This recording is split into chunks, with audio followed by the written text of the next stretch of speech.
এটা হচ্ছে সাগরের ভাঙান আর এটা সেই বিখ্যাত টুনা ফিশ। আজকে সাধারণ ব্যবসায়ীদের দ্বারা শুনবো এই মাছগুলোর দাম কেমন, দেখতে থাকুন। ভাই ভাঙান মাছ কত করে? 320 টাকা।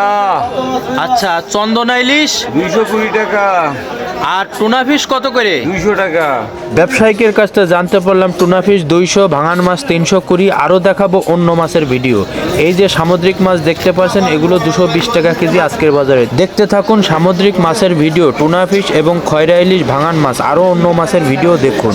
টিকিট লাগানো এর বিষয়টা কি, আপনি একটু হাত দিয়ে উঠে দেখান তো। এইটা আছে লাকি কুপন। আচ্ছা, এই যে হাতের মাছটা, এটা টিকিট কি জন্য লাগানো ভাইয়া? এটা আছে কোম্পানির টিকিট। কোম্পানির টিকিট। নাম্বারে যদি ফোন আসে তাহলে দেখা যাচ্ছে ভাগ্য খুলে যাবে। হয় ওমান নালি দুবাই, 15 দিনই থাকা খাওয়া ফ্রি। আচ্ছা আচ্ছা, এই বিষয় তাহলে মানে এই মাছটা বিক্রয় করলে দেখা যাচ্ছে গেট চাকাও খুলতে পারে। না না, আমার না, এটা যে কিনবে তারে। যে কিনবে তার। দর্শক, এই যে মাছটির টোকেন নাম্বার দেখতে পাচ্ছেন, এই টোকেন নাম্বারে চেনে আপনার সেতু করা আছে। এই নাম্বারটি ঘষে যদি উঠে এসে দুবাই বা ওমানের গেট চাকা খুলে অবশ্যই সে যেতে পারবে। 15 দিনের জন্য খাওয়া দাওয়া থাকা ফ্রি।